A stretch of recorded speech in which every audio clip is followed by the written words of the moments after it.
Ok. Muy bien. Bueno, antes de comenzar con este texto, ya se está uniendo Claudia. Eh, Les decía que quiero ofrecerles una disculpa por el cambio, porque como saben, esta semana en realidad nos tocaría presencial. Este, y pues la verdad es que a última hora les avisé. Entonces, bueno, de hecho Lore me hizo el favor de avisarles.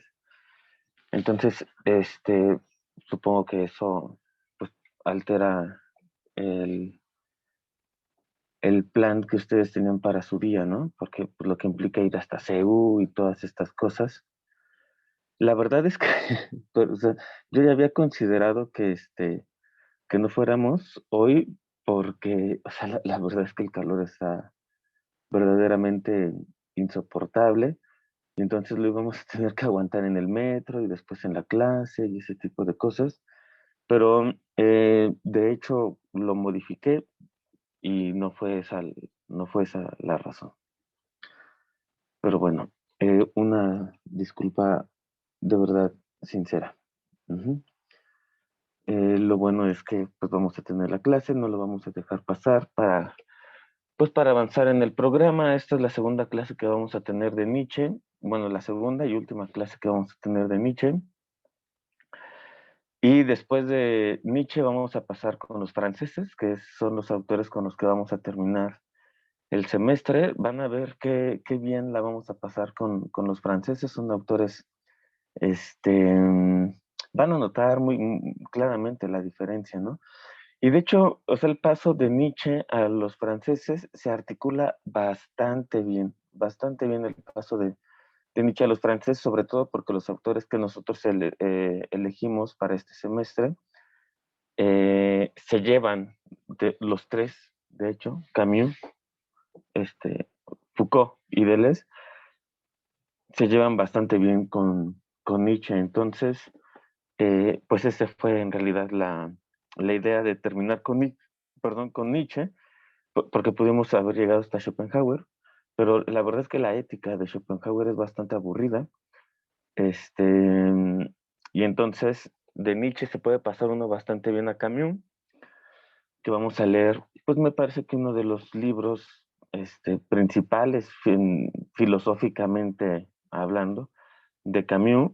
este, ya Lore nos hablará un poco al respecto, por eso no diré más, pero normalmente de Camus se lee más sus novelas, sus obras de teatro, que sus tratados filosóficos. Nosotros nos vamos a ir a la filosofía, ¿no? De Camus.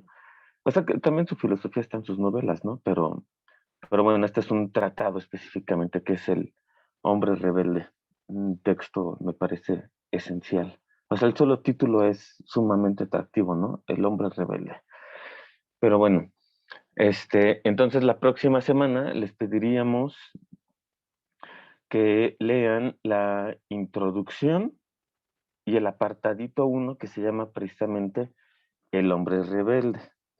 Ya, como siempre, se les va a reenviar el texto, aunque están ahí las carpetas, pero Lore siempre amablemente nos reenvía las lecturas y nos especifica. Pero bueno, les digo ahorita a Marta y a Claudia, que están por acá, que vamos a revisar la introducción y el capítulo uno, que se llama precisamente como el libro, El Hombre Rebelde. Ujú. Yo les podría hacer desde ahorita dos sugerencias. No sé cómo anden de tiempo, por supuesto, son simplemente como bibliografía secundaria, vamos a decir. Y una es una obra de teatro para entender más a Camus, que se llama Los Justos. Ujú. Es una obra pequeñita y muy bonita, muy interesante. Sí. Cuando la lean, después de leer el textito, van a ver por qué Los Justos. Se estrenó en 1945, en plena Guerra Mundial. Y la otra no es Camus, es el Marqués de Sade. Eh, yo pienso que probablemente ya han leído algo del Marqués de Sade. hasta ahora, pero si no, es una buena oportunidad para leer algo del Marqués de Sade. En especial, yo sugeriría que fuera, Lore, ¿cuál es la hermana, la que es mala, la que le gusta ser mala? Esa es Justine, ¿no? ¿O es Juliet? Es que no, las confundo. Just, no, ¿Es no, Justine? ajá, sí, creo que sí. Ujú. Entonces, es Justine. Es una obra grande. La verdad es que es voluminosa, es unas 300 páginas, es mucho. Aunque curiosamente, este, cuando se trata de leer a Marqués de Sade, uno se lo lee de volada, no sé por qué. Ajá. Si fuera San Agustín, uno se tardaría bastante, pero al Marqués de Sade se lee de volada, ¿no? Este, o si quieren otro texto más pequeñito y que me parece genial, para mí es la obra más acabada de Marqués de Sade, se llama La filosofía del tocador. Creo que he visto dos traducciones, La filosofía del tocador y Filosofía en el tocador. De hecho, creo que lo correcto es en el tocador, porque en francés es La philosophie dans le bouchoir. Dans, dans le bouchoir, en el tocador. Ujú. Es una obra bellísima, bellísima la filosofía en el tocador. Entonces, si pueden, pues es un gana-gana, ¿no? Para aprovechar y leer al Marqués de Sade y para entender a Camus. El Marqués de Sade nos va a servir no para la próxima clase, sino para la segunda de Camus, exactamente. Ajá. Entonces tenemos 15 días por ahí si quieren echar algo del Marqués de Sade, estaría perfecto. Muy bien. Entonces, ¿qué tenemos con nuestro querido Friedrich Wilhelm Nietzsche, que, como ustedes recordarán, nació en un pueblito alemán que se llama Rücken y murió precisamente en octubre de 1900. Ajá, 1900 es un año muy importante porque, bueno, pues es la muerte de Nietzsche, por un lado, y por otro, pues, por ejemplo, pues ese año nace Gadamer, Hans-Georg Gadamer, nace en 1900 precisamente. En Latinoamérica se publicó el Ariel, uh-huh, que es un libro, me parece muy importante para quienes gustamos del pensamiento latinoamericano y cosas por el estilo, ¿no?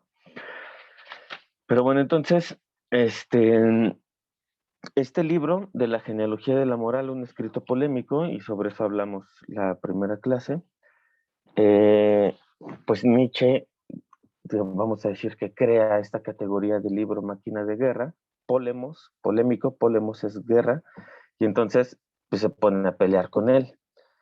Ajá, entonces en el capítulo 2 como nosotros lo revisamos, un poco como para recordar, pues precisamente hace una genealogía, utiliza la genealogía ya como método para descubrir, para desvelar, también esa palabra es bonita, para desvelar las ciertas prácticas actuales, específicamente de corte jurídico, ¿no? Más que, no jurídico, penal, mejor, penal. Y entonces nosotros veíamos, si recuerdan, fue una clase muy interesante, a mí me parece, la relación entre lo penal y lo moral. Y entonces cómo en realidad estas categorías morales, que es bien, mal, bueno, malo, responden más bien a prácticas penales que han sido arraigadas históricamente. Entonces decía Nietzsche, claro, pues después de ver cómo llenan el cuerpo más bien de estiércol y lo ponen frente al sol ardiente para que las moscas se lo acaben, cómo ponían a hervir el aceite y después metían el cuerpo del delincuente, el desollamiento, etcétera, etcétera, como más bien esas prácticas punitivas crean al culpable, la culpa o deuda, ¿no? Vale las dos palabras son válidas para la palabra que en alemán es Schuld. De hecho, en alemán, cuando uno se quiere disculpar, dice Entschuldigung. Ahí está, Entschuldigung, que es como discúlpeme, ¿no? O algo así. Ahí está, pues, la culpa. Bueno, entonces, este, en realidad, uno es buena persona, uno es un buen ciudadano o no, no por una cuestión de la conciencia moral o de la eticidad, como creerían, lo veíamos Kant y Hegel, ¿no? Es más bien eh, prácticas penales que uno dice, de ver cómo le va al delincuente, mejor no lo hago. Pero no es por ningún imperativo categórico, no es por la eticidad de un pueblo, como decía Hegel, ni mucho menos, no es más bien, este, ¿cómo decir? Como una conciencia coercitiva, ¿no? Es decir, pues que no lo hace porque tiene miedo a, a ser tratado de esa manera, ¿no? Ahora, la segunda acotación que quería hacer el día de hoy me parece interesante, porque bueno, uno dice la genealogía de la moral, y después cuando lleguemos con Foucault, nosotros vamos a leer un texto de la etapa genealógica de Foucault. Ya, no sé, igual si ya lo han leído, no sé, porque Foucault sí es un autor más querido en el colegio, ¿no? Este, entonces de Foucault decimos que tiene una etapa arqueológica, que es la primera, después viene la genealogía y al último viene la subjetivación, los modos de subjetivación, aunque algunos dicen que es el momento hermenéutico. Están pensando en un curso, en la hermenéutica del sujeto, precisamente. Yo no diría que es hermenéutica, diría que es subjetivación. Ok, pero entonces, ¿qué es genealogía? Incluso hay un librito por ahí, pero bueno, eso se ve más bien en metodología de la investigación, que se llama, ay Dios,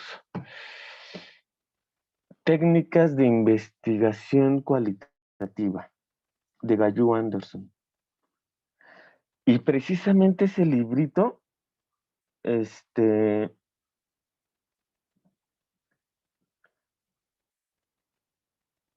ya pone como método de investigación a la genealogía, me llama mucho la atención. Digo, o sea, está muy bien. ¿Cuándo hace uno genealogía?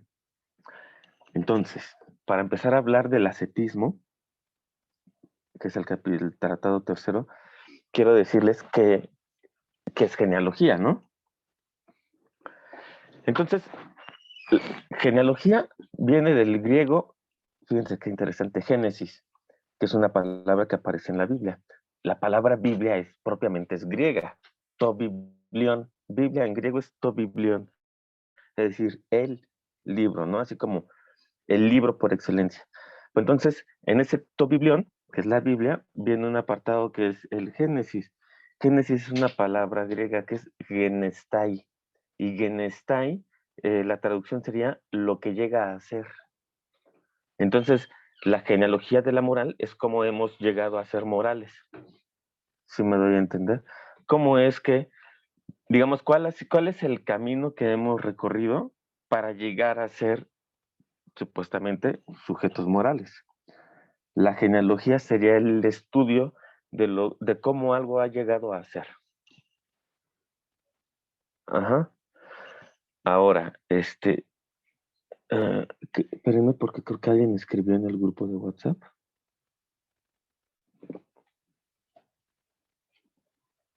Pero, a ver. Sí, ¿verdad? Ujú. Sí, es Andrea, pero déjame responder. Ok, gracias, Laura. Ujú. Genealogía, entonces, ¿no? Lo que llega a ser. Génesis, lo que llega a ser. Esa sería una aproximación etimológica. Ujú. Eh, ahora, Giorgio Agamben, que conoce bastante bien a Foucault, en un librito, es un libro exquisito. La escritura de Agamben es exquisita. Entonces tiene un librito que se llama sobre el método, si no mal recuerdo. Ahora estamos hablando mucho de metodología. Sobre el método. Ujú. Y entonces tiene un capitulito, fíjense ustedes qué nombre tan bonito del capítulo, que se llama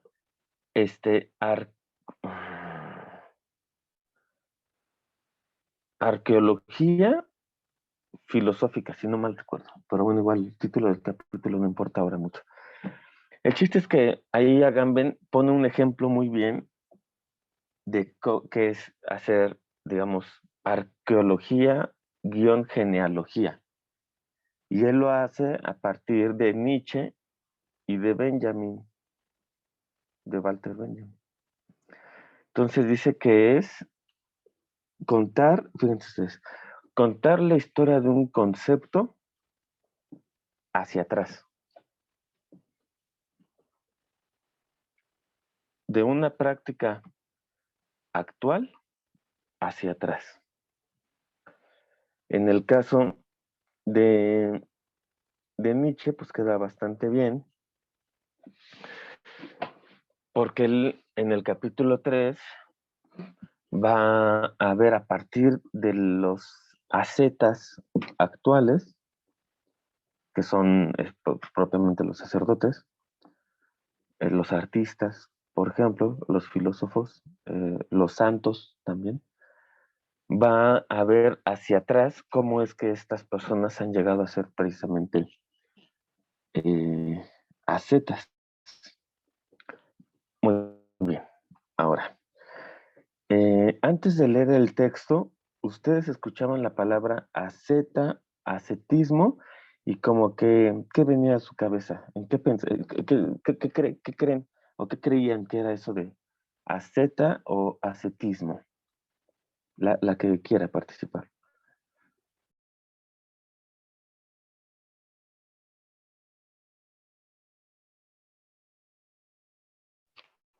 ¿A qué le sonaban? O si nada, pues no importa.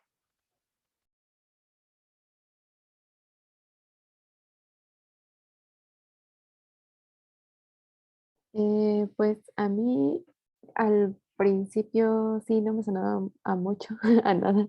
Pues lo tuve que investigar. Sí, lo investigué. Y pues nada más es como, y aún así, aún leyendo el capítulo, bueno, creo que sí entendí más o menos a qué se refería con ascetismo, pero bueno, en general lo que venía como lo que busca, lo que aparece primero cuando buscas la palabra ascético es como las prácticas principalmente religiosas que te conducen por pues como por un camino moral, así, por así decirlo, ¿no?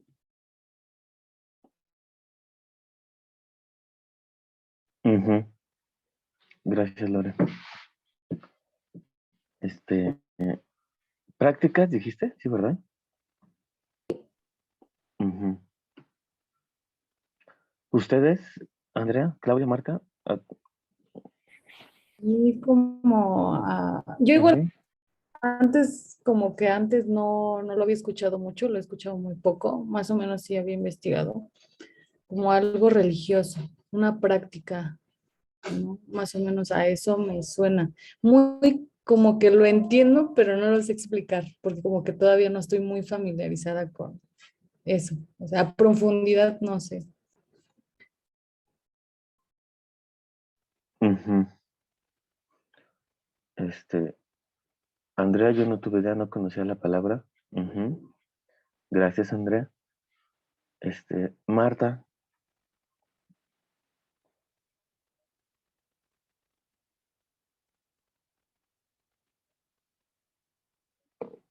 Pues yo Ujú. tampoco, ay, perdón, yo tampoco la había escuchado, no tenía conocimiento de antes de la palabra, pero igual digo, por el contexto se relaciona como con algo religioso y pues ya nada más. Ujú. Ujú. Sí, tiene que ver, digamos,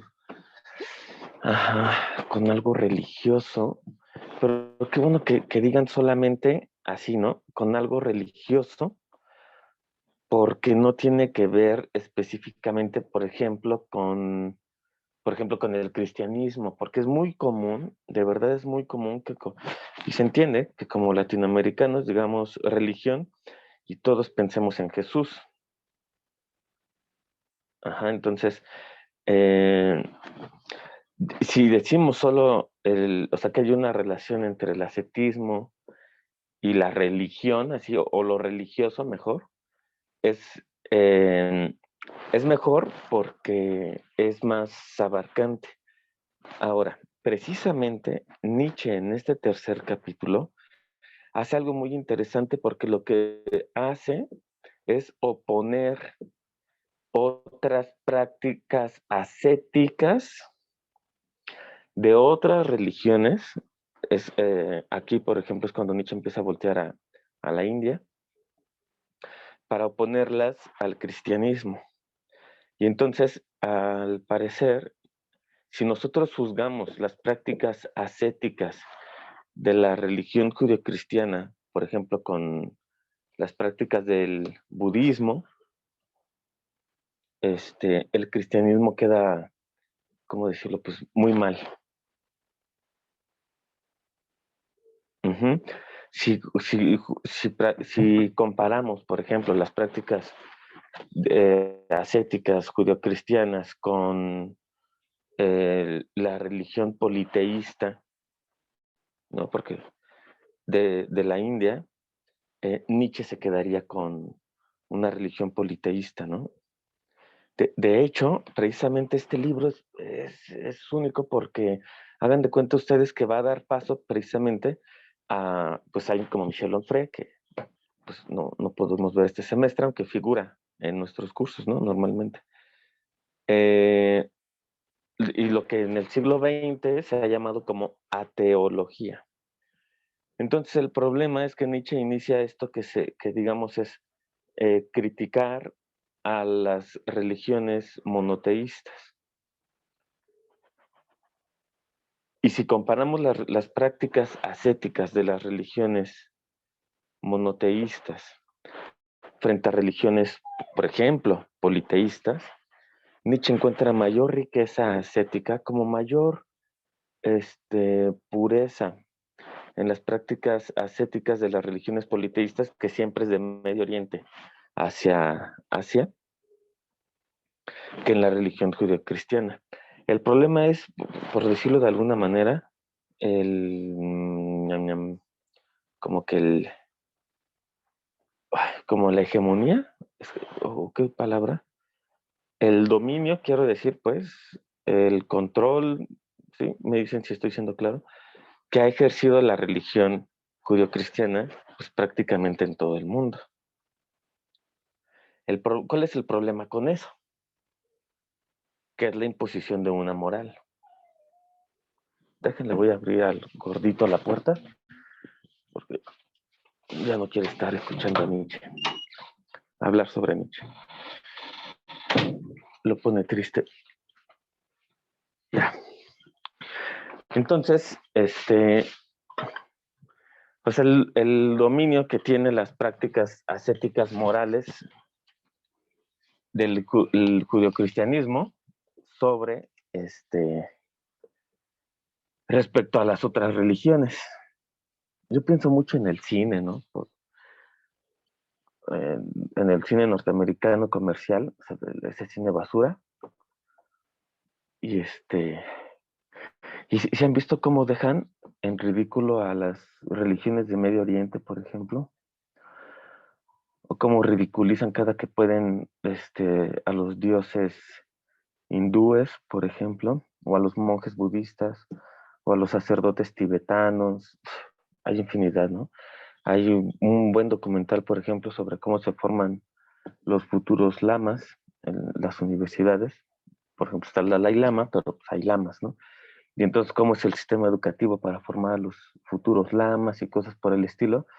Y el problema es que habría un choque moral respecto a las prácticas ascéticas que ustedes y yo llevamos a cabo y las que lleva un estudiante para hacerse un lama. Nosotros nos encerramos en nuestro cuarto o en la biblioteca y me siento como ahora en mi escritorio, me rodeo de libros, de mis plumas, y hago anotaciones y estudio. Eso es una práctica ascética. Y aunque ustedes probablemente no me crean, es una práctica ascética heredada del judeocristianismo, de los primeros monjes. Ujú. Porque la universidad en la que nosotros estudiamos es una universidad que viene pues de las universidades catedralicias, ¿no? De la universidad medieval, por ejemplo. Entonces, cuando lo ponemos a otra práctica ascética, bueno, eso sería lo ideal porque normalmente no lo hacemos. Ahora, ascetismo, ascético, viene del griego ascesis. Y esto es interesante y es importante para la clase. Entonces, cuando uno encuentra la palabra ascesis en los griegos, o si consultamos un diccionario griego antiguo al español, o mejor al inglés, lo traducen a ascesis como ejercicio. Nosotros ahora decimos prácticas, está muy bien, pero los griegos, ascesis quiere decir ejercicio. Ahora es interesante porque en realidad los griegos tienen dos palabras para decir ejercicio, ¿no? Una es ascesis, pero entonces, es que tenía la palabra, la otra, la acabo de olvidar. La otra palabra, pues perdonen, la otra palabra que es para ejercicio es ejercicio físico. Ujú. Cuando uno va al gimnasio o va a la pista, lo que sea, de carreras, uno se ejercita. Pero, ¿dónde hay ascesis? Por ejemplo, cuando Aristóteles daba clases, y se acuerdan que daba clases él caminando, y atrás de él iban sus alumnitos, los peripatéticos, de peripatein, que es caminar. Entonces caminaban atrás del maestro Aristóteles, ¿no? Eso es ascesis. Cuando uno busca, por ejemplo, sentarse bajo un árbol y no hacer nada más que entregarse a la admiración del paisaje o a nuestros propios pensamientos, es ascesis. Pero si yo agarro un par de pesas, es ejercicio. El otro, ejercitarse. Es como si, es muy interesante en los griegos, como si ejercitaran el cuerpo y también el alma. Entonces la ascesis se quedó hasta nuestros días como una práctica del alma. Y no hay más, eso se debe a la apropiación del cristianismo de ciertas prácticas griegas. Ajá. De verdad que esto sirve un montón para Foucault. Yo estoy hablando y de repente pienso si no estoy traicionando a Nietzsche pensando en Foucault. Ajá. Sobre todo en la historia de la sexualidad, en el tomo 4, que es cuando Foucault ya habla sobre prácticas ascéticas en el cristianismo primitivo o en el primer cristianismo, ¿no? En los primeros santos o padres de la iglesia. Y entonces en esos padres de la iglesia ya hay prácticas ascéticas, ya hay ascetismo. Entonces que, por ejemplo, que estén en ayunas y se pongan un plato de comida enfrente de ellos y a propósito no se lo coman, eso es una práctica ascética. ¿Sí ven hacia dónde voy? Torturan al cuerpo. Que esté prohibida la masturbación, por ejemplo, masculina, porque ni hablar de la masturbación femenina, ¿qué cosa es eso? En los judíos es torturar al cuerpo por una práctica ascética, es decir, por una creencia religiosa. Entonces, el chiste es lo que muestra Nietzsche en este tratado tercero es como la práctica ascética, que tiene que ver con lo religioso, aunque Nietzsche sí está pensando aquí en el judeocristianismo, por el monopolio que tiene mundialmente el judeocristianismo, En realidad lo que le importa aquí a Nietzsche es cómo ha negado las prácticas ascéticas, un ejercicio, ahí está, exacto, un ejercicio de nuestra propia corporalidad. Nietzsche, después de Spinoza, por cierto, es quien reposiciona el cuerpo.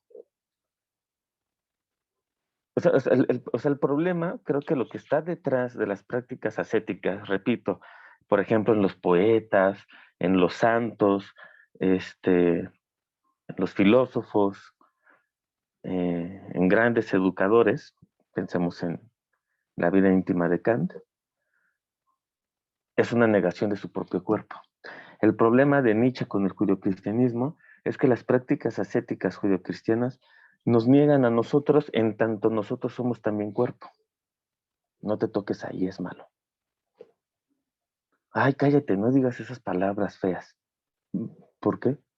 Si esa es la palabra para esa parte del cuerpo. Sí, más o menos. Ajá. ¿Qué les hace pensar todo esto? Relacionando, por ejemplo, relacionándolo a cosas muy bonitas que tenemos en pedagogía hoy en día. Me parece que son muy bonitas. Por ejemplo, y me parece que los argentinos, y de hecho las compañeras pedagogas argentinas, en ese punto, no se me malinterprete por favor, en ese punto van un poquito más adelantados de las preocupaciones pedagógicas aquí en México, nada más. Por ejemplo, lo que ellas llaman la pedagogía de la corporalidad, o estos libros que han sacado sobre pedagogía y danza, es muy bonito, ¿no? Como una reapropiación del cuerpo, que me parece que es posible pues a partir de lo de Spinoza, como no sabemos en realidad lo que puede un cuerpo, después Nietzsche, y pues lo vamos a ver ya de plano con Foucault y Deleuze, ¿no? ¿Qué ejercicios, qué prácticas llevar a cabo para reapropiarnos de nuestro cuerpo que ha sido negado por prácticas ascéticas, específicamente Nietzsche, judeocristianas? Si ustedes vayan preparando su respuesta, ¿cuál es uno de los libros sagrados en el pensamiento de la India? Es un libro de posiciones sexuales, compañeras. ¿No? ¿Cómo se llama? Kama Sutra. Ah, ¿Sí, no? ¿Sí van a decir ese? sí, el Kama Sutra. Ajá. Entonces, por eso Nietzsche, ¿y dónde hay algo parecido en el judeocristianismo? No hay. Tienes que taparte el cuerpo, tienes que negarlo, tienes que castigarlo. Es decir, tienes que ser ascético.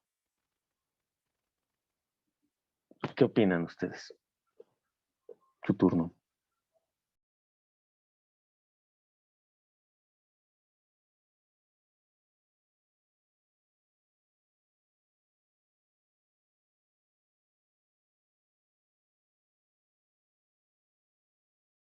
¿Sí creen en la tesis nietzscheana de que detrás de las prácticas ascéticas judeocristianas sí hay una negación del cuerpo? Que, por ejemplo, pasó, y claramente, pues, por ejemplo, a la pedagogía. Pues, no sé, a ver, a lo mejor esto pueda dar otro norte. Pienso, no sé si lo han leído, yo sé que Pollux trabaja estos textos, por ejemplo, los tratados elementales de pedagogía de aquí de México, el Tratado Elemental de Pedagogía de Manuel Flores. Ujú. Entonces uno lee los tratados elementales, uno es de Manuel Flores y el otro es de Luis, ay, y es el que tengo, y es el que no recuerdo ahorita el nombre, pero bueno, uno lee los tratados elementales de pedagogía de estos pedagogos mexicanos del siglo pasado y le dedican más de 100 páginas al apartado que se llama higiene. Entonces dicen, claro, la pedagogía, algo elemental de la pedagogía es la higiene. Y entonces dividen la higiene en dos partes, la higiene del alma y la higiene del cuerpo. Y uno lo lee, bueno, a mí me causa gracia por donde yo me coloco, porque la higiene tanto del alma como la del cuerpo, es puro cristianismo. Es prácticamente no conocerse a uno mismo por la vía de la corporalidad. Ahí está pedagogía. Bueno, de verdad, pienso en esto. La otra vez me tocó ir a una junta a la escuela de mi chavita, el kinder, Es bien bonito regresar a un kinder porque todos están bien chiquitititos y así, es bien curioso. Y entonces pues ya me senté en una sillita y fue de lo más chistoso que me ha pasado, volver a sentarme en una sillitita. Y entonces, ¿saben qué? Mientras hablaba la persona esta, ¿qué vi? Dos chavitos así en la pared, dos ilustraciones de niñitos, y eran las partes del cuerpo, y los dos tenían, pues el niño traía una truza y la niña una pantaleta. Y entonces, mientras escuchaba a esta persona, pensaba mucho en Nietzsche, pensaba mucho, sobre todo en Foucault. ¿Por qué cubrimos el cuerpo humano? Para algunas cosas, porque para otras, pues todo lo contrario, ¿no? Precisamente Foucault, la historia de la sexualidad 1, muestra lo hipócrita de las sociedades, ¿no? Al producir un discurso que prohíbe la sexualidad, pero la práctica es completamente, pues, otra cosa. Uh-huh. Hablar de sexualidad, hablar del cuerpo, incluso en humanidades, es un tabú. Hay temas que, o sea, sinceramente, no se tocan. Uno es el del cuerpo, cómo reapropiarnos de nuestro cuerpo. ¿Por qué? Yo creo que ya con esto podríamos tener más elementos, ¿no? O sea, ¿por qué hacemos prácticas ascéticas que niegan al propio cuerpo, incluso a pesar de nosotros mismos? ¿Qué les hace pensar? ¿Están de acuerdo o no? Yo estoy perdida porque llegué hace poquito, pero estoy de acuerdo en eso y la verdad que me hace pensar en cómo nos enseñan sobre el cuidado de nuestros cuerpos, ¿no? Ni siquiera usando las palabras tal cual como tu vagina o así, no sé, les ponen estos eufemismos como, no, ay, no sé, hay muchos, pero no sé, tu cosita o tu otro, o sea, les cambian hasta el nombre, ¿no? O sea, para que no suene, no sé, rudo, se supone, pero justamente creo que es esta negación a nuestra corporidad y a nuestros genitales, es más que nada, ¿no? Y creo que mm, eso hasta, creo, no sé si estoy hablando de más, pero para mí creo que es un inicio de que empieza el morbo, ¿no? Esta curiosidad de lo que no ves y que te tienes que esconder para hacerlo y hasta cierto punto acosar. Porque yo, por ejemplo, cuando vivía en Acapulco, yo me acuerdo que allá tú sales en un short y pues sí hay dos que tres estúpidos que te acosan, ¿no? Pero aquí en la ciudad eres como un foco. ¿Y por qué? Porque allá la gente está más acostumbrada a vestir con cosas cortas. Bueno, yo le atribuía a eso, ¿no? A mostrar más partes de su cuerpo porque el clima es insoportable. Y aquí no, o sea, es más común ver como a todos en pantalones y más cubiertos. Y no sé, de repente pasa que ves a alguien en short y no sé, yo sentía esa diferencia de más acoso aquí en la Ciudad de México que en la costa, porque está más normalizado pues ver unas piernas descubiertas, ver muchos tirantes o cosas así. Y creo que va con todas estas eh, prácticas, ¿no? De ir ocultando lo más que puedas y de ir negando pues tu cuerpo y ni siquiera saber referirte a él como tal, ¿no? Como la vulva, que es mi endometrio, o esas cosas, porque no te lo explican así. Te explican, no sé, el cuidado de tu cosita y así, pero pues la cosita tiene muchas cositas y ni siquiera ponerle nombre nos lleva también a desconocernos y no saber eh, las funciones y todo eso, ¿no? O sea, te digo, estoy como perdida en la clase porque No, llegué no tarde, está bien. Yo pero creo que eso me recuerda. esto último que dijiste está bien, nos lleva a desconocernos, decías, ¿no, Carla? O sea, ese es el chiste que nosotros o sea, también somos nuestro cuerpo, pues. Estamos como entre, hablando de Nietzsche, de Foucault, pero también de los griegos. O sea, el, les voy a pasar el tip bien rápido del último Foucault. ¿Qué hacer digamos, siendo también nuestro cuerpo y el cristianismo con prácticas ascéticas demasiado buenas, dice en el parágrafo 1 Nietzsche, ¿no? Demasiado buenas, nos ha negado a nosotros mismos, ¿cómo hacer para reapropiarnos de nosotros a través de nuestro cuerpo? Pues Foucault dice que regresar a una época no cristiana. ¿Y qué época hemos tenido no cristiana? Esto es muy europeo, la verdad. Pues los griegos. Por eso los últimos libros de Foucault son de los griegos. ¿Qué alternativa tenemos frente al judio-cristianismo y todas sus prácticas? Regresar a los griegos. Y entonces en los griegos, piensen ustedes, por ejemplo, pues que ellos inventaron las Olimpiadas, que hacían, tenían sus clases en el gimnasio. De hecho, en griego, gimnos, de donde viene el gimnasio, gimnos, significa cuerpo, pero es el cuerpo desnudo. Porque si uno solo quiere decir cuerpo, entonces dice soma, de ahí lo de somático, ¿no? O somatizarse tal cosa, soma es cuerpo. Pero si uno dice cuerpo, tiene una palabra, pues, para cuerpo desnudo, ¿sí? Que es gimnos, ¿no? ¿Sí ven? Eso de Soma me recordó al mundo feliz.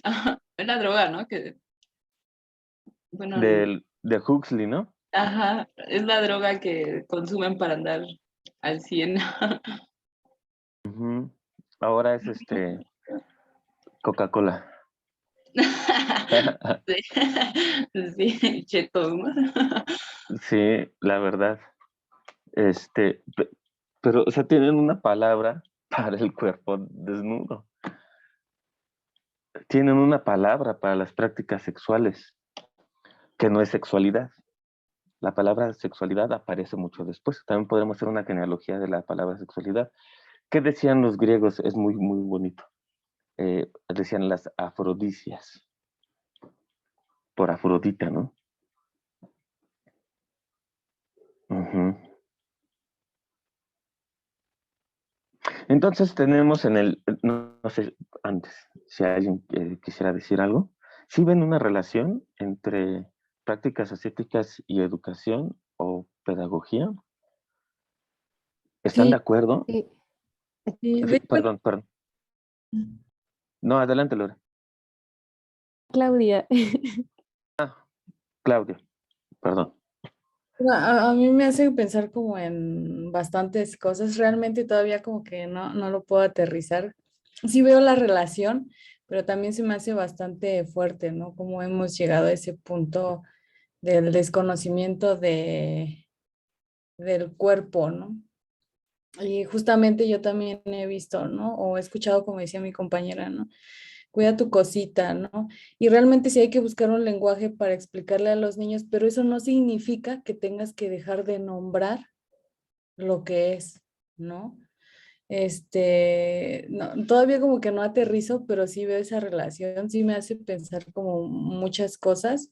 Cuando mencionas lo del Kama Sutra y todo eso, se me viene a la mente también, por ejemplo, la parte, la de, ¿cómo se llama? La de cantar de la de Cantares, sí es la de Cantares, creo que que es el libro como sexual de la Biblia, ¿no? Es Ajá, donde... Cantar de los Cantares. Ajá, que es muy bello, por cierto. Ajá, entonces como que se me vienen muchas cosas a la mente, o sea, como que me está gustando, pero realmente no sé todavía aterrizar como un comentario, pero incluso también se me vino como el cantar de los cantares donde te habla de la sexualidad, ¿no? Entonces también como que estoy pensando, ¿no? ¿Y cómo se relaciona esto con aquello y así? Pero nada más era eso. Entonces vamos por buen camino. Ujú. Ese del Cantar de los Cantares ha tenido... No, Lore, tú No, no, primero. no tú, porque yo no iba a decir nada de eso. Ah, no, bueno, breve. Este, este, Fíjense que el Cantar de los Cantares se ha interpretado de un montón de formas diferentes, muy bonito en la Biblia, pero es como el amor a Dios. aunque uno lo lee, dice, ¿así le hablas a Dios? Bueno, porque es un libro sumamente amoroso. Iba a decir erotizado, pero no, porque precisamente la palabra que utilizan en el Cantar de los Cantares, que está también escrito en griego, ese no está escrito en hebreo, es que la Biblia tiene tanto de los griegos, pero bueno, no es eros, por eso decir erotizado, es agape. Y agape también se traduce como amor, por ejemplo, Claudia, pero es un amor diferente, ¿no? O sea, eros, pues es prácticas eróticas, ¿no? Por ejemplo, ¿no? Es muy erótico esto, yo qué sé. Y entonces agape es amor, pero por ejemplo es el amor que, como en el Cantar de los Cantares, que se le puede tener a Dios. Es un amor, después lo leyeron en la Edad Media como pues, un amor místico. Ujú.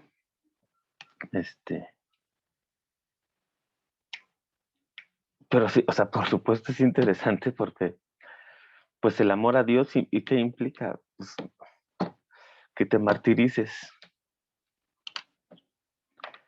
Quien me elija a mí, se tiene que negar a él. Ujú. Ese es el problema con el Evangelio. Apenas estaba leyendo a Deleuze, en realidad pues no lo dejo de leer. Un textito de cuando tenía 20 años, les digo, o sea, eso hace sentir muy mal a uno. Y, y decía algo, o sea, sumamente certero, y lo traigo a colación porque tiene sentido. ¿Cuál es el problema con el Evangelio? Es que el Evangelio en realidad no nos ha venido a,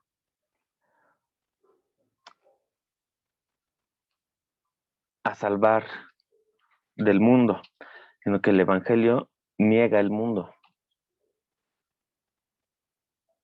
El problema con el Evangelio es que niega el mundo, y en Nietzsche el mundo es la carne.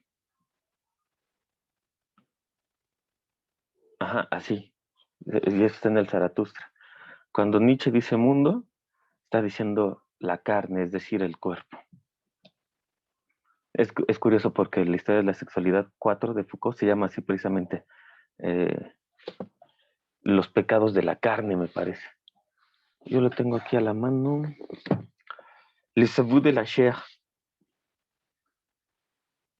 Yo tengo la edición en francés. Es de mis joyitas, sinceramente, porque es la primera edición que salió. Les aveux de la chair, los pecados de la carne. Cuidado con la carne, que es el cuerpo, porque ahí vas a pecar. ¿No? Lo que decía precisamente Carla. Y pues de ahí viene toda la pedagogía. Ahora sí, Lore, por favor. Pues, ajá, sí, justamente eso es de lo que quería como hablar, de que quizás, o sea, o sea, obviamente que sabemos que respecto al tema de la sexualidad y de hablar de educación sexual y todo lo que tenga que ver con el cuerpo, pues es algo que es muy evidente que ha influido pues sí, el pensamiento judio-cristiano en la educación, en la pedagogía, ¿no? Pero hay otras prácticas que quizás no tienen que ver tanto con sexualidad o con temas tan tabú, sino como el hecho de, pues no sé, de estar sentados un montón de tiempo en ciertas posiciones, de comer a ciertas horas, o sea, de obligar a tu cuerpo a no es que a no sentir hambre, no más bien, sino a obligarte a ser disciplinado y no comer cuando tienes hambre, sino cuando tienes el espacio que está determinado para que tenga, pues para los alimentos, ¿no? Porque, y esas cosas como prácticas un poquito más pequeñas que quizás podríamos tomar como disciplina, pero que en realidad también tienen que ver con estos valores ascéticos de ser un buen estudiante, de ser un buen Ujú. trabajador. Entonces, o sí, cosas así, o por ejemplo, de las personas que trabajan muchísimo y no duermen por, por el trabajo, ¿no? Y eso es como ser un buen trabajador. Entonces, creo que esas prácticas que quizás son más normales, más comunes y que pareciera que no afectan a nuestro cuerpo, en realidad, o a nuestra alma, ¿no? No, es que como tú dices, no solo somos como mente o el alma, o por así decirlo, sino también somos cuerpo y justamente lo que sucede en nuestro cuerpo afecta a pues a nuestra mente. Y es algo que normalmente se separa, o sea, como que, ay, está aquí la educación del cuerpo y la educación del alma, ¿no? Pero, y que no, normalmente no tiene como una relación, pero que en realidad sí tiene mucho que ver. E incluso también hablando ya como de temas más, pues por ejemplo, de sexualidad o algo así, cuando empieza, y esto que tiene mucho sentido la frase de Spinoza de no sabemos lo que puede un cuerpo, o sea, de cuando empiezas a quizás romper con las culpas que te impone la sociedad de, no sé, de ciertas prácticas, digamos, sexuales, y entonces tú los empiezas a practicar porque, pues sí, digamos, aparece el sentimiento de culpa, pero después también te das cuenta de que justamente esas prácticas que ahora has podido realizar hacen que no solamente tu cuerpo descubra cosas nuevas, ¿no? Sino más bien todo o sea, tu, tu mente y digamos, como tu alma se construye de una manera diferente y puedas ver de otra manera la realidad, o más bien construirla de otra manera, ¿no? Eh, pues eso es lo que quería decir. Ujú, muy bien. Sí, o sea, está en el trabajo. Ujú. Es horrible. Sí.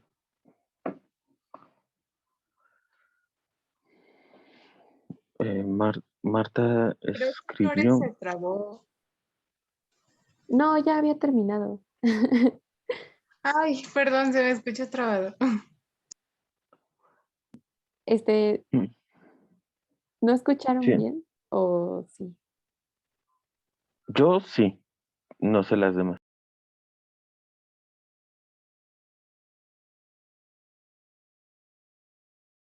Ujú. Este, dice como en las sectas, por ejemplo, la de, no conozco eso, donde incluso marcaban los cuerpos de las mujeres, ¿qué pedo?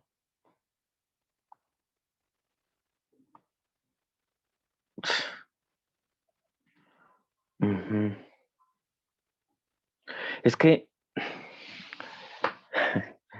pe- perdón, si estoy haciendo mal con esto, este, pero, por ejemplo, Marta dice, donde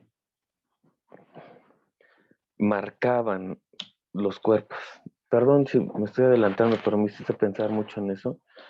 Ya lo veremos en Vigilar y Castigar. Foucault está ya muy de acuerdo con eso de, o sea, en el sentido de que él no diría que marcan nuestros, o sea, no solo marcan los cuerpos de las mujeres, como en esas cosas horribles, sino que hasta el propio judeocristianismo, al apropiarse de nuestro cuerpo, él diría que han escrito sobre los cuerpos. O sea, hay una escritura en nuestros cuerpos y entonces un poco tal vez lo que decía Carla, si las prácticas judeocristianas es una forma de escribir sobre nuestros cuerpos, hay que leer los cuerpos. Lo hacemos todo el tiempo. Siempre estamos leyendo los cuerpos. Por eso cuando una persona sale y ve a alguien y por su forma de caminar no me dio confianza, me crucé la calle. Está leyendo lo que se ha escrito en el cuerpo de esa persona. En función de las prácticas judeocristianas que han escrito sobre nuestro cuerpo, cómo nos sentamos, cómo caminamos, cómo me recargo, cómo me siento. Hagan el ejercicio ahora de leer la escritura de los cuerpos cuando vayamos en el metro. ¡Ay, pendejo me pegué! O en el, ¡ay, mi rodilla! En el metro o en el mercado, en las escuelas, por ejemplo, y cuando una maestra le dice, pues no, Marta, como, a ver, ayúdenme. Siéntate bien. Bien, eso es una categoría moral. Estás mal sentado. Ya, ahí está.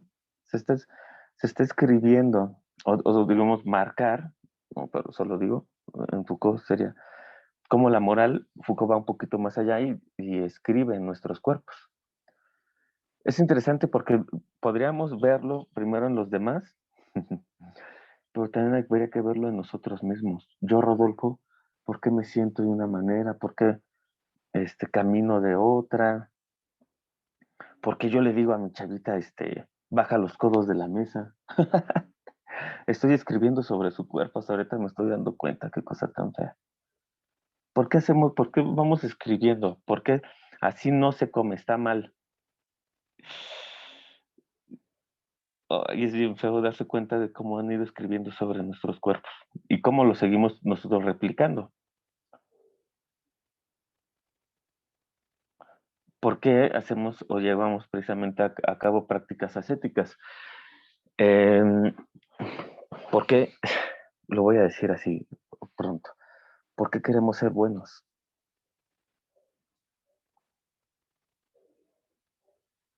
¿Por qué nos levantamos todos los días queriendo ser buenos? ¿Por qué queremos siempre hacer las cosas bien? ¿Por qué queremos hacer el bien? Por miedo al Porque son... castigo, ¿no? Digo, Eso es exactamente en el capítulo 2 es lo que decía Nietzsche. Porque tenemos miedo a que nos castiguen penalmente, ¿no? De hecho, esta es la... Qué bueno que me interrumpiste porque miedo al castigo. Muy bien. Qué bueno que elegiste esa palabra. Castigo viene del latín. Ajá. Es una palabra compuesta. Castus y agere. Castigar es hacer casto. Y casto es una categoría cristiana. O sea, el castigo, etimológicamente, hacer castus agere, hacer casto a alguien. Entonces te castigo para hacerte casto, no para que la conducta o la acción no se vuelva a repetir en el futuro, como podríamos pensar nosotros. Por eso Nietzsche es un buen filósofo, porque se va a las palabras, ¿no? Eso nos enseñó. Hay que irnos a la palabra y entonces detrás de la palabra hay una práctica. Nosotros decimos castigo, está muy bien, pero si hacemos la genealogía de la palabra castigo, nos vamos a encontrar con que es hacer casto, es decir, hay una práctica judio-cristiana detrás de castigar. Y que después va a ser penal. ¿Por qué no ser malos? ¿O por qué no ser tremendamente buenos en el mal? Ahí está el Marqués de Sade. Lo voy a decir ahorita para las próximas clases, que son Camus, ya nos vamos a ir a Francia. Les recomendé 2 lecturas como bibliografía secundaria. Una es la obra de teatro de Camus, que se llama Los Justos, y la otra, les sugerí que se leyeran algo del Marqués de Sade. El Marqués de Sade nos va a servir más bien para la clase dentro de 15 días. Yo sugerí específicamente la de Justine, parece una obra grande, y hay otra que es más pequeña y me parece más atractiva, que se llama Filosofía en el Tocador. Ese es el problema. Por ejemplo, fíjense, pensemos en Kant, que hasta se amarraba las extremidades a su cama para no tocarse, que caminaba a una velocidad y bajo la sombra para no sudar. ¿No? Y en la misma época, contemporáneo a Kant, está el Marqués de Sade. ¿Cuál sería el imperativo categórico sadiano? Actúa de tal manera que veas al otro siempre como medio y nunca como fin. O sea, Sade invierte a Kant. En la misma época. ¿Y por qué Kant tiene palomita y Sade no? Bueno, la misma pregunta se hace Nietzsche, por ejemplo, en el parágrafo 2 cuando se le va la yugular a su antiguo amigo, que es Richard Wagner, o Wagner, que es como el compositor, ¿no? Para los alemanes, que después de hecho pues va a tener un destino similar al de Nietzsche, porque el compositor privilegiado de los nazis es precisamente Wagner. Así como Nietzsche fue el filósofo del nazismo, lamentablemente. Pero bueno, en el caso de los dos, también, ¿saben qué sería bonito por un fin de semana? Si no lo han hecho, les recomiendo mucho ver las óperas de Wagner para entender por qué Nietzsche termina criticando a Wagner. Ajá, en un momento eran muy amigos, cuando a los dos los unía Schopenhauer, la filosofía de Schopenhauer. Y después Nietzsche toma distancia tanto de Schopenhauer como de Wagner, sobre todo por las últimas composiciones operísticas de Wagner. Es que Wagner, vamos a decir que reintroduce la religión en sus óperas. Aunque no sea la religión judeocristiana, porque Wagner introduce la mitología nórdica, toda esa mitología celta, que es muy interesante, ¿no? Por ejemplo, la cabalgata de las valquirias, el anillo de los nibelungos, por ejemplo, pero el problema que ve Nietzsche en el arte de Wagner es que introduce la religiosidad y una religiosidad judeocristiana disfrazada de mitología celta. Probablemente nosotros no veamos un problema en eso, pero lo hay, desde luego que lo hay. Si uno va, por ejemplo, al Museo Nacional de Arte, estaría bien padre que después tuviéramos una clase ahí, al Museo Nacional de Arte, en el MUNAL, que es de nosotros, es de la UNAM. Uno va a la expo, de verdad, vayan el domingo al MUNAL, si es que ya está abierto, creo que sí, sí, a la exposición permanente, no a la temporal, a la permanente. No les voy a arruinar la visita, si es que no han podido ir, pero así uno entra y las dos pinturas que inician el recorrido de la permanente, uno es San Agustín y el otro es Santo Tomás de Aquino.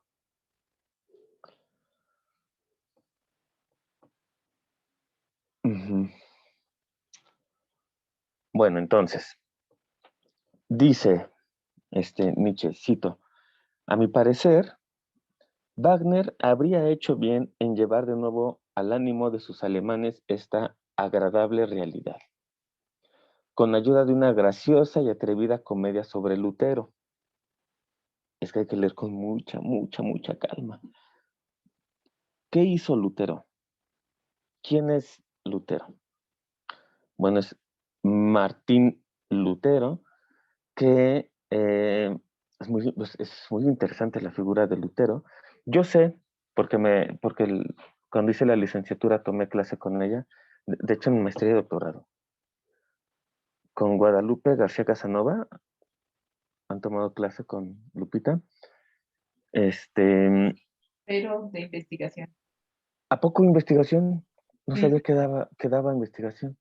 Sí, de investigación 6 y algo de teoría, pero sí es muy bueno. Fíjate. Yo me quedé en que daba historia, filosofía. El primer semestre, pero en los Ajá. últimos semestres da investigación, porque yo primer semestre Órale. te dan el horario, no puedes meter, pero ya en Ajá. otro semestre pues la escogí para investigación y es muy buena. Sí, es un amor de persona, la verdad. Lupita. Yo estoy muy agradecido con ella.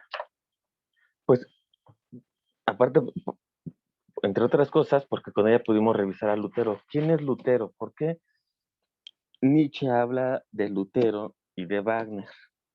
A ver, la cosa va por ahí. O sea, ¿por qué elige a sus enemigos, Nietzsche? Lutero aparece varias veces en Nietzsche, no solo aquí. Es alguien que sí tenía en mente Nietzsche constantemente. Bueno, pues lo que pasa es que Lutero pues, es el creador del protestantismo alemán. Cuando crea la Reforma. ¿Qué es la Reforma? Pues es ese momento en el que Lutero, en el siglo XVI, pone en jaque a la Iglesia Católica en Roma. Es que es una cosa bien horrible porque resulta que, pues como el pueblo alemán era sumamente iletrado, era un pueblo muy, muy, muy ignorante, la mayoría pues eran campesinos, es el famoso feudalismo, pues ponían hagan de cuenta ustedes, a sacerdotes en las iglesias, y de verdad, lo dice Lutero, todavía se dice así, guashaban, se ponían a leer la Biblia en latín, pero nada más quién sabe qué decían, se podían inventar palabras, decían cosas que no estaban leyendo, y entonces Lutero dice, mira, estos tramposos están engañando al pueblo, porque como el pueblo no sabe leer y escribir, quién sabe qué cosas les dicen, pero la Biblia no. Y entonces Lutero fue el primero en hacer una traducción de la Biblia del latín a una lengua vernácula, en este caso al alemán, que por cierto, los que saben dicen que es una de las mejores traducciones, ¿no? La de Lutero, la de la Biblia en griego y en latín a una lengua vernácula, en este caso al Deutsch, al alemán. Y entonces, ¿qué pasa cuando Lutero traduce la Biblia al alemán? Pues que la gente empieza a leer. ¿Y qué pasa cuando la gente empezó a leer? Pues que decían, estos muchachos de Roma nos han estado engañando. Pero esto es lo que le molesta a Nietzsche.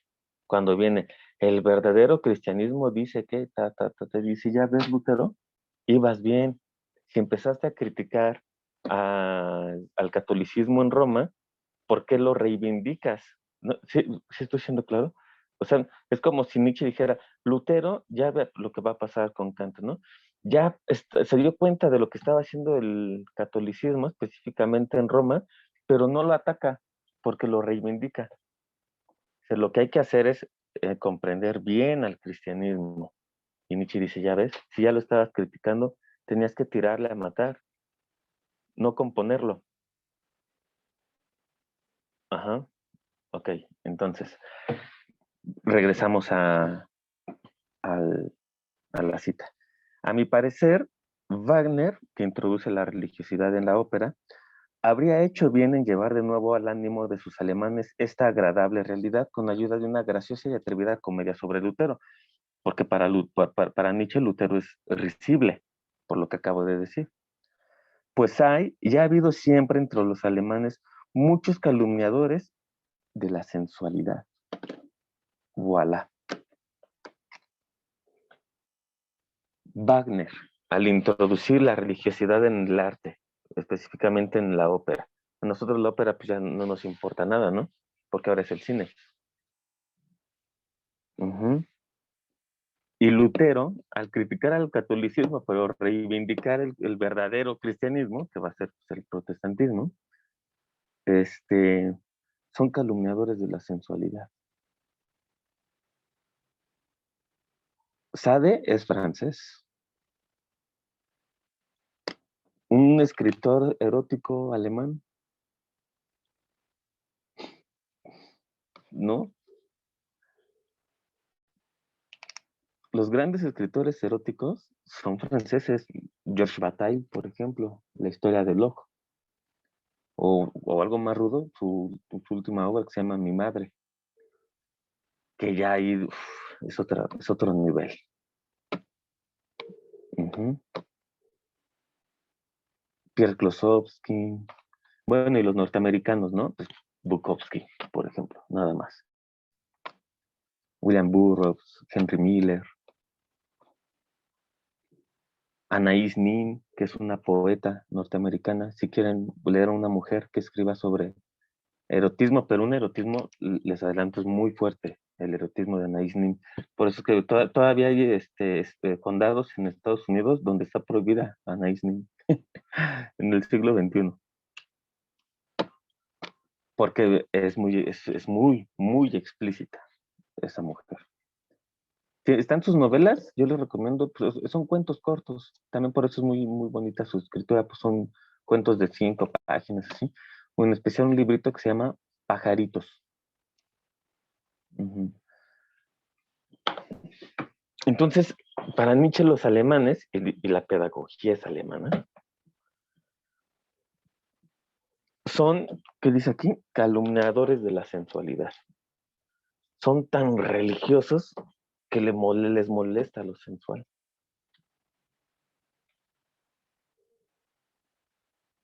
¿No les parece muy interesante? Ahora vamos a seguir. Dice, ¿y acaso el mérito de Lutero en ninguna otra cosa fue más grande que en haber tenido cabalmente el valor de su sensualidad? Pero aún en el caso de que exista realmente esa antítesis entre castidad, que tiene la misma raíz que castigar, y sensualidad, no es necesario, por fortuna, que se haya una antítesis trágica. Es decir, la tesis es la castidad y la antítesis es la sensualidad. Ujú. Nosotros ya sabemos eso de tesis y antítesis, ¿no? Entonces, hagan de cuenta que la castidad es lo que está bien o es lo bueno, y su antítesis, que es la sensualidad, es lo que está mal o lo malo. Los alemanes, a juicio de Nietzsche, han elegido la castidad y tache a la sensualidad, es decir, al cuerpo. Ajá. Ahora dice, esto debería valer al menos de todos los mortales dotados de mejor constitución, y sí, Nietzsche está pensando aquí fisiológicamente. Entonces dice, esto debería valer al menos de todos los mortales dotados de mejor constitución, dotados de mejores ánimos, los cuales están lejos de contar sin más, entre las razones contrarias a la existencia, su lábil equilibrio entre la bestia y el ángel. ¿Qué quiere decir esto? Nietzsche está diciendo que los sujetos, ¿o qué palabra dice él? Los mortales dotados de una mejor constitución no se ponen a elegir entre la castidad y la sensualidad, sino que logran un equilibrio, fíjense, entre la bestia y el ángel.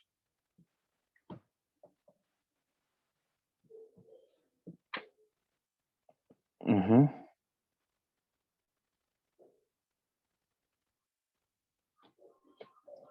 Aquí quisiera hacer otra pausa. Ahora, ¿qué opinan de esta, digamos, como opción que es por la que opta Nietzsche, ¿no? Todos aquellos que estén mejor constituidos no se ponen a pensar bien o mal, bueno, malo, sino que logran un equilibrio entre ser unas bestias y ser unos ángeles. ¿Qué opinan al respecto?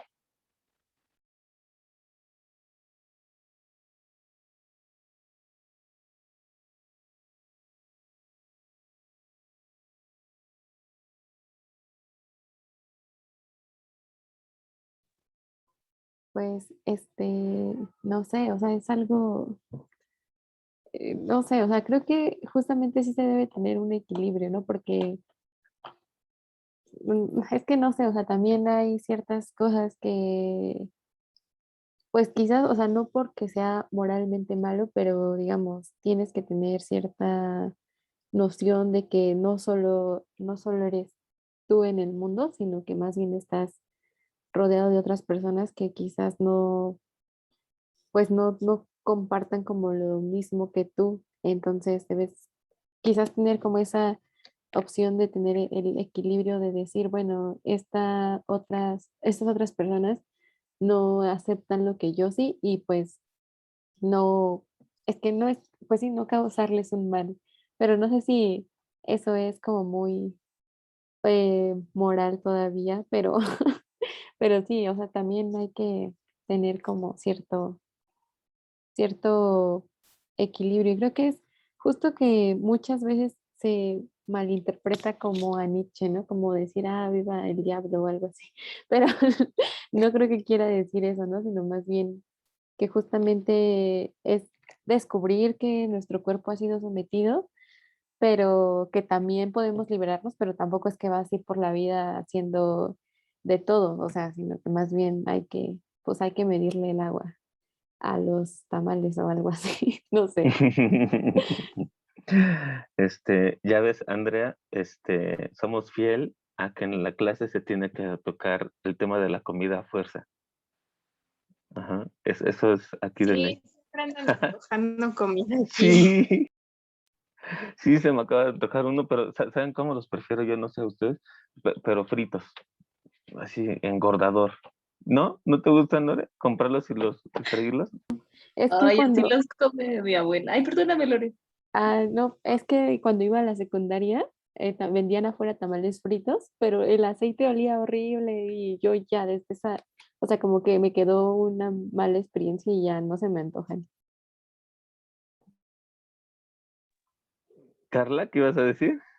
Que mi abuela los hace así, o sea, aparte de que el tamal allá es el que aquí conocen como oaxaqueño, allá es simple tamal, o sea, el tamal va con hoja de plátano y ya está. Pero a ese, pues es con pura mantequita, ¿no? No está poroso ni nada de eso, o sea, porque aquí le ponen royal o algo así para que infle.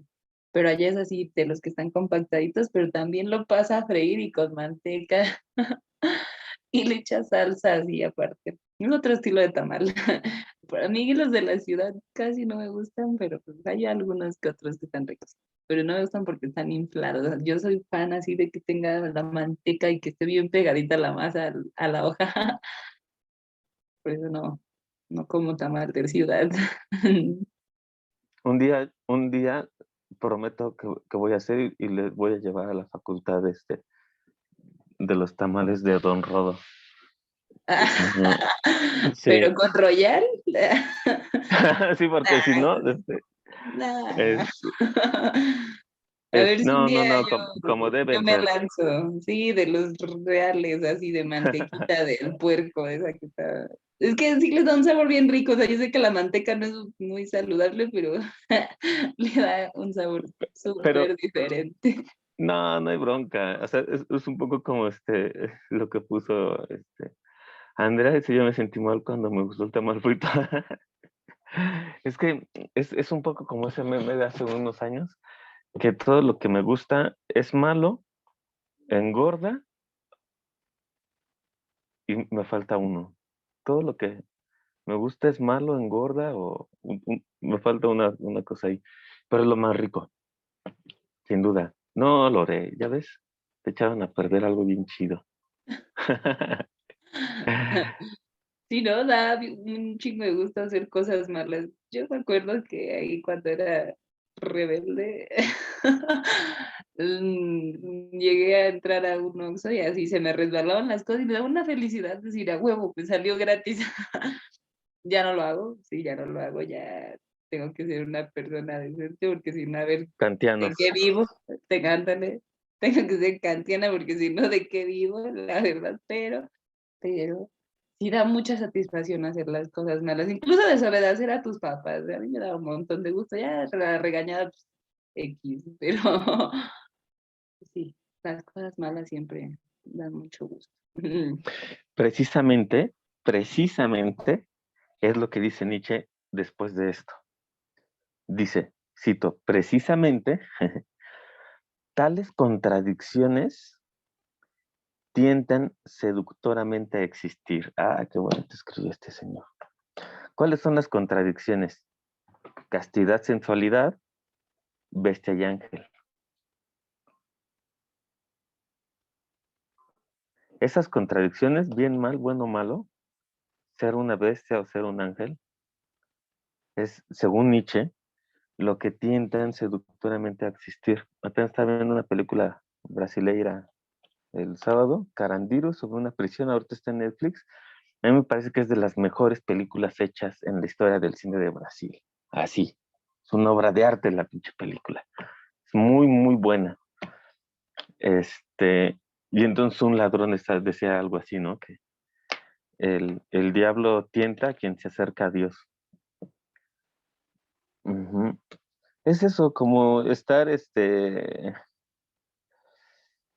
oscilando entre la castidad y la sensualidad, entre la bestia y el ángel, entre el bien y el mal, sin hacer, o sea, como decía Lore, ¿no? No es así que uno, como decía Lore, viva el diablo. Ajá. No, no es así que viva el diablo y cosas por el estilo. La película se llama Carandiru. Lo escribo si quieren. Está bien, bien, bien buena, aunque si hay niños, no recomiendo que la vean porque es una película fuerte, es de una prisión. Entonces, no, creo que no. Este, la van a amar, vale mucho la pena. Ujú. Este, ajá, entonces, en Nietzsche mismo, quienes lo conocieron, o sea, por ejemplo, Nietzsche pues, se volvió loco en Italia, en Turín. Y después cuando los primeros biógrafos fueron a recorrer los lugares en los que Nietzsche vivió, hablaban con las personas, por ejemplo, que le rentaban en los cuartos donde vivía Nietzsche, o las personas con las que desayunaba, y se sorprendían de que Nietzsche hubiera muerto loco y de sus libros, porque decían que era una persona, que era así una lindura de persona. O sea, las personas que lo trataron decían, ¿en serio él escribió esto que se llama el anticristo? Él escribió la oración Dios ha muerto y cosas por el estilo. Se sorprendían porque Nietzsche era muy amable y tiene sentido. Se atacan ideas, no a las personas. Y por otro lado, o sea, a mí Rodolfo, me chocan muchas cosas del cristianismo, ¿no? Pero no por eso le dejo de hablar a mi abuelita o a mi mamá. Ataco al cristianismo, no a ellas, no a las personas. Eso quiere decir. Y luego, ¿saben en quién pienso mucho? Y después les toca a ustedes hablar. Digo, en cómo en cómo hay que ser equilibristas o malabaristas entre la castidad y la sensualidad, ¿no? ¿Saben en quién pienso mucho? Por ejemplo, Lore, pues en la vida personal y la vida pública de Foucault.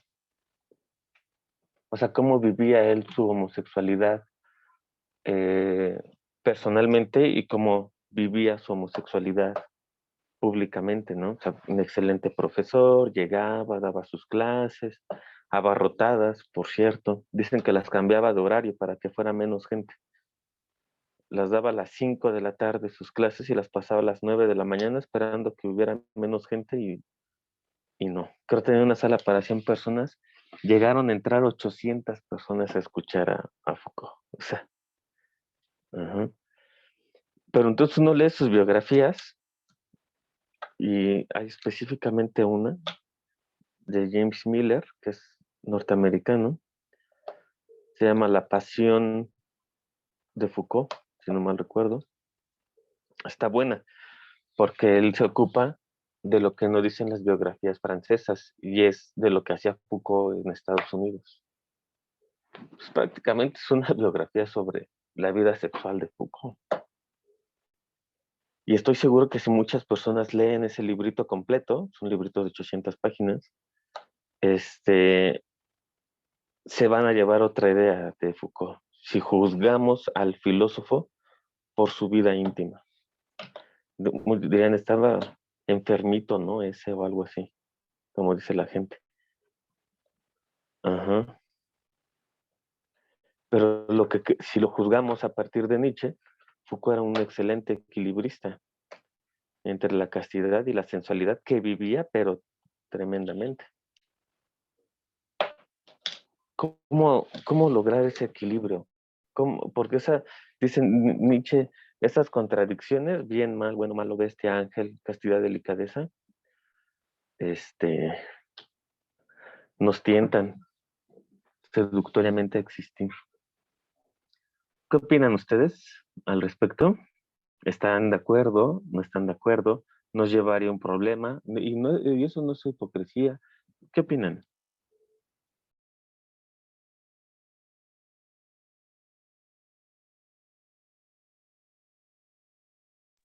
Yo creo que de repente es muy raro cuando se ponen a pensar en la naturaleza de las personas como buena o mala en totalidad, como que son muy blanco o negro. Y creo que esta perspectiva permite ver toda una escala de grises, como existe bien y mal dentro de cada persona, pero pues debe como que haber un equilibrio.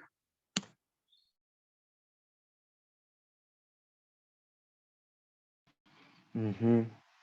Fíjate, lo primero está muy bien.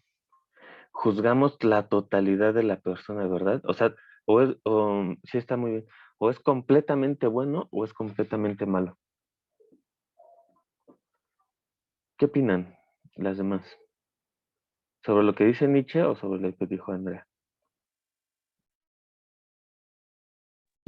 Pues sí, es que creo que también, o sea, lo que mencionaba Andrea y de que vemos o muy bueno una persona o muy mala una persona, también creo que se ha reforzado pues, por películas, por literatura, o sea, de que poner siempre personajes muy, muy buenos y personajes muy, muy malos, ¿no? Entonces creer que la vida es así, y que nosotros somos así o que somos personas muy íntegras y que somos incapaces de hacer algo malo o que somos, pero malo entre comillas, porque, por ejemplo, hay como mucho esto de que, por ejemplo, si te ven como una persona muy seria o que casi no habla o cosas así, cuando haces algo rebelde o malo, es como de, ay, o sea, yo no pensé que fueras así, y tú como de, o sea, pues que, o sea, como no todo es como que seas perfectamente correcto y recto siempre, o que seas siempre alguien súper, no sé, súper vago, por así decirlo, ¿no?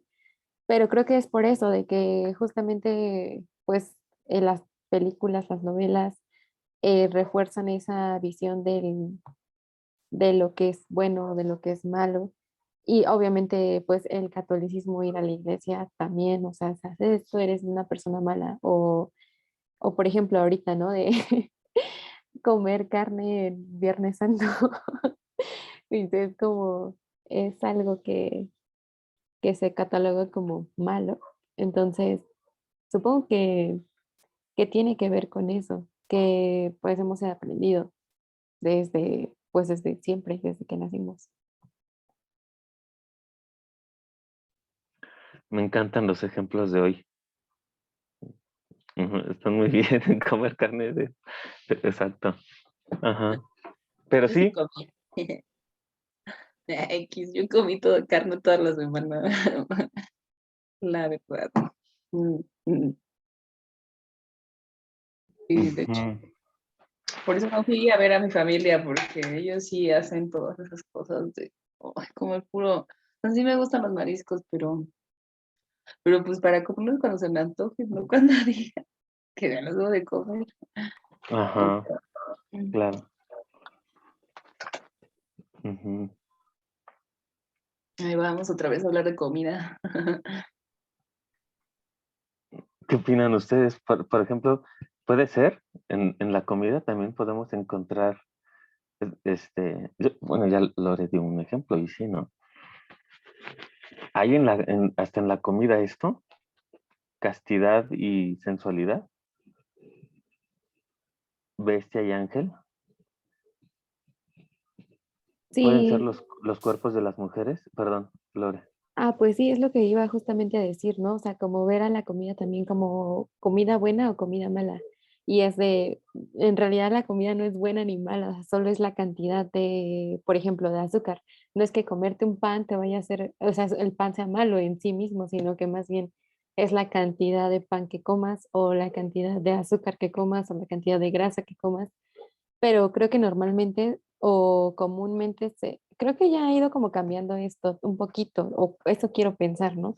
O sea, de que ya podemos comer sin tanta culpa, pero aún así existe todavía esa culpa de, estoy comiendo esto, estoy comiendo esto que te hace, digamos, engordar, ¿no? Y que ha hecho que, pues justamente, o sea, que el ideal de un cuerpo de mujer sea el que tengamos que seguir y que si yo como de más o como esto, pues no voy a tener ese tipo de cuerpo y entonces yo me sienta culpable hasta de comer. Es algo muy feo, pero sí pasa, pero espero que, y también, o sea, como catalogar a la comida como buena o mala.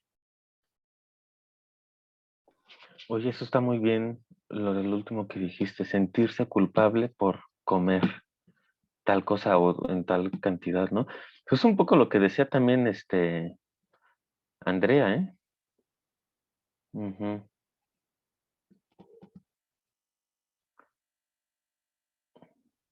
Deleuze dice que podemos hacer resistencia política, él lo encuentra, por ejemplo, en la anorexia. Si es con la intención de resistir políticamente, porque es toda una política de la apropiación del cuerpo por una dietética, ¿no? O sea, hay un cuerpo ideal y tanto para el hombre como para la mujer, ¿no? Sí, es cierto. Sentirse mal con uno mismo por, puede ser por las dos cosas, ¿no? Por comer o dejar de comer. Ujú. El plato del buen comer, ¿no? ¿Hay algo así? Ujú. ¿Podría ser entonces esas dos cosas? O sea, no es que esté mal el plato del buen comer, pero ¿cómo podríamos ser bestias y ángeles, por ejemplo, en la comida? ¿Qué práctica podría, o sea, que así, bien, bien preciso, qué tendríamos que hacer? ¿Qué piensan? Por ejemplo, sí, en la comida, para ser bestias y ángeles. La gula, ¿no? O sea, que también lo dicen en las iglesias, o sea, que la gula es como pecado y pues el ángel sería, no sé, esta persona que se la pasa en dietas o cosas así y que no se puede dar, se siente culpable cada vez que come de más, ya sea por una necesidad física o emocional o porque comió menos, tal vez, no sé, así. Andrea, ¿qué piensas?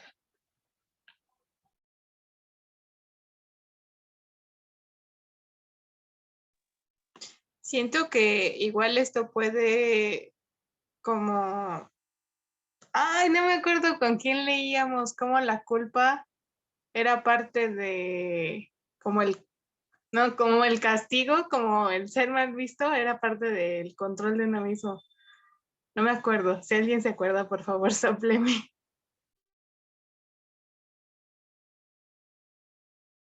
Pero, ¿cómo decías? Es más, ¿qué es lo Que que hace como que no que sea? la culpa, como el Ah, autocastigarte, el, como tú solito decir, eso es, ujú, era parte del control de uno mismo. claro. Ujú. Claudia,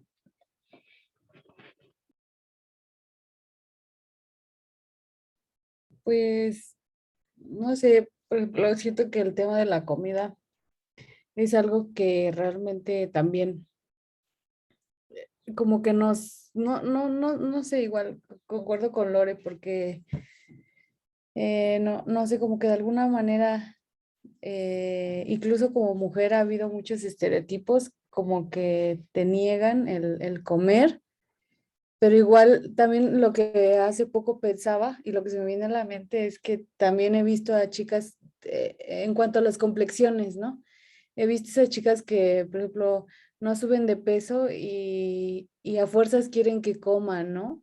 También está esa también esa como esa contraparte en el que quieren decirte qué comer, cuánto comer y no, y muy pocas veces te dicen que escuches como a tu cuerpo, ¿no? Sobre cuánto comer, qué comer, porque también me pongo a pensar en las complexiones de cada persona, ¿no? En la diversidad de las complexiones de cada persona, ¿no? Y igual también he visto, ¿no? Como que coreanas intentando ser como las latinas intentando ser como las coreanas, ¿no? Súper delgadas, de piel blanca, ¿no? Y otras como que bronceándose, no sé, me pone a pensar en eso.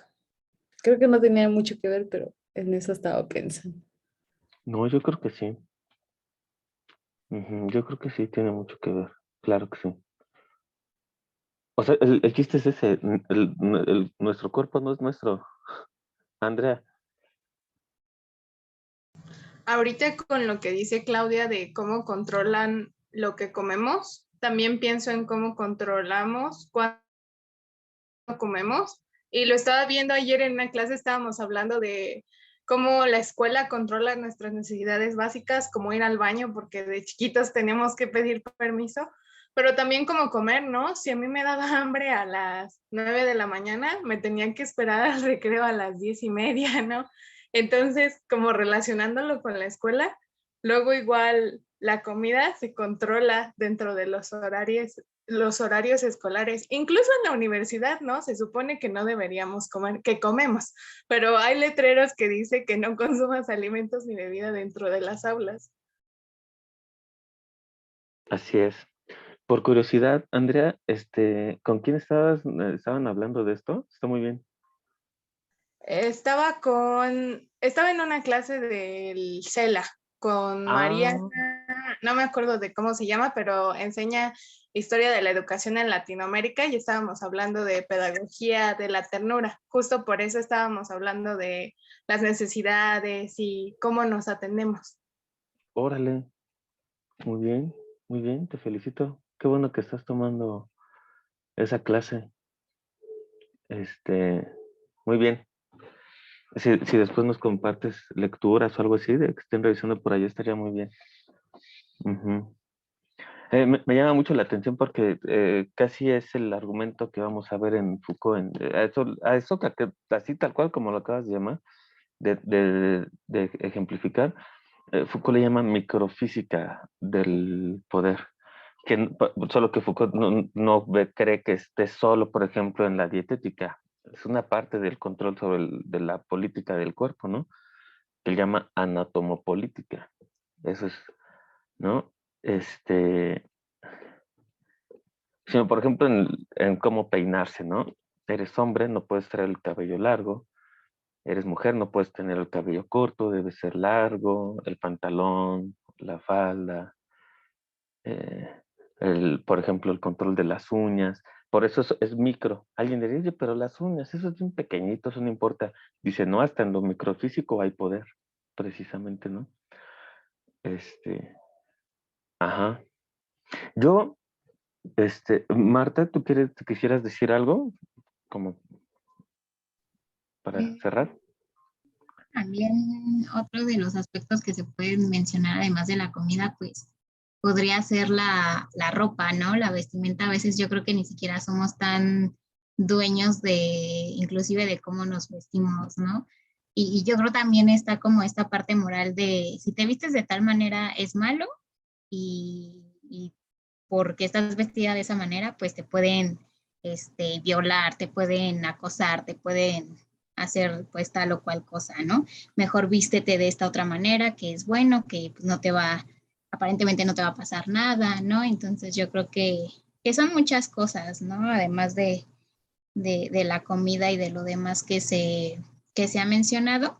Y nada más para aclarar lo que hace rato puse, es que no podía prender el micrófono, pero me refería a una secta sexual que tiene algunos años que fue muy sonada de un sujeto, bueno, el líder de esta secta se llama Kit Renier y básicamente esclavizaba a mujeres, ¿no? Y bueno, era una secta con fines sexuales, pero a estas mujeres pues justo las marcaban su cuerpo así como se marcan pues los animales, ¿no? Las vacas, los cerdos, etcétera.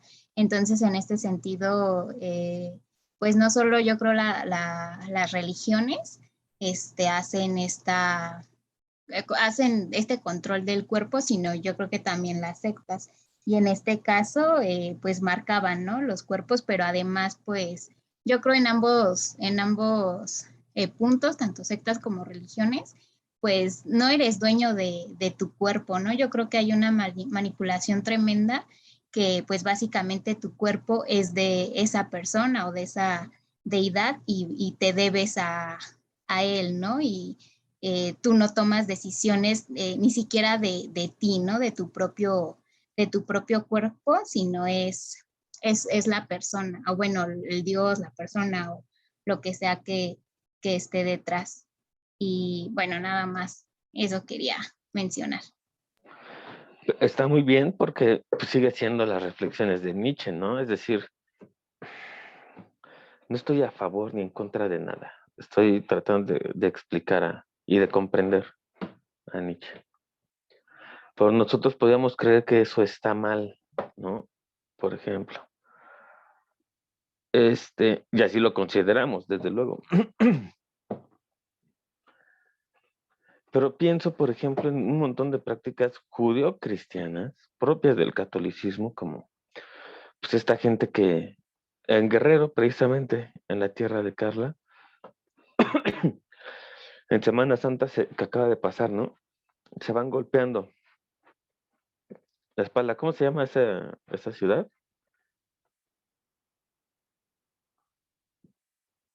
Sí, Se van golpeando la espalda, pero es Tasco, creo, ¿no? en el Via Crucis, Ajá. pues en muchas, pero no sé de dónde Ah, sea la práctica en sí, porque en Acapulco también pasaba, pero que se van dando de verdad, o sea, no sí, sí. con chicotes que le dicen allá o látigos, se van golpeando, pero horrible, o sea, Ujú, no es como un ujú. juego como aquí en la ciudad, porque, por ejemplo, yo que vivo en Santo Domingo, hacen lo que les dicen los judas, pero pues van jugando, ¿no? Y allá no, allá realmente vas hincado, de rodillas, desangrándote y te van así. Así es, así es. Pero eso está bien. O la gente como ahorita que hiciste de rodillas, que se va de rodillas hasta la basílica, ¿no? En diciembre. Ah, Dios mío. No, no hay necesidad de lastimarse de esa manera, pero lo dijiste bien, Marta.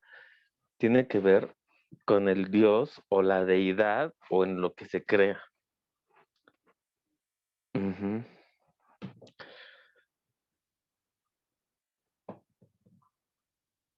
O sea, ¿qué relación tenemos con nuestro cuerpo por las creencias religiosas? Yo creo que eso podría ir como resumir, ¿no?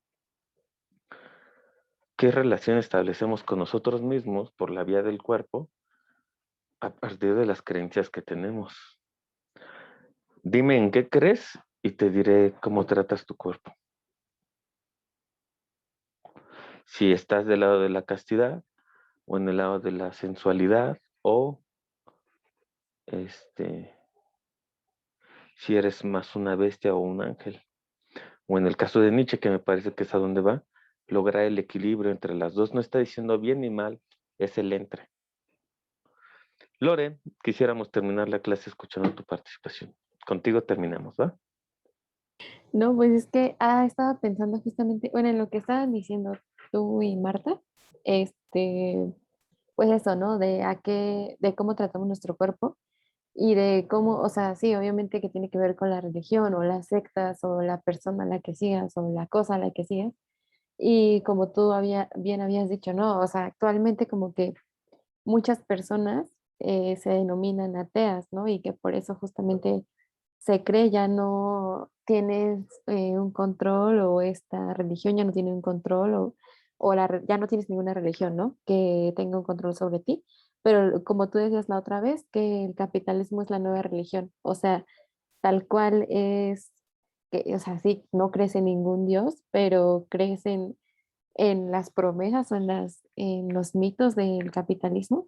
Y entonces justamente hacemos lo mismo con nuestro cuerpo, como ponernos a dieta para tener ese cuerpo ideal, para ser unas personas exitosas o muchas cosas, o hacemos muchas, demasiadas cosas con nuestro cuerpo, también como decía Marta, o sea, en la vestimenta, en, en las maneras en las que nos comportamos, en todo eso, o sea, como que realmente quizás no es necesario tener como esta figura de un dios o de una religión para que siga existiendo ese tipo de prácticas que al principio, como decíamos en la clase, ¿no? O sea, tiene que ver más con lo religioso o con, eh, ajá, el ascetismo es más religioso, pero que en realidad ahora no solamente tiene que ver con la religión, sino con el modo de vida en el que pues nos encontramos, o sea, el capitalismo.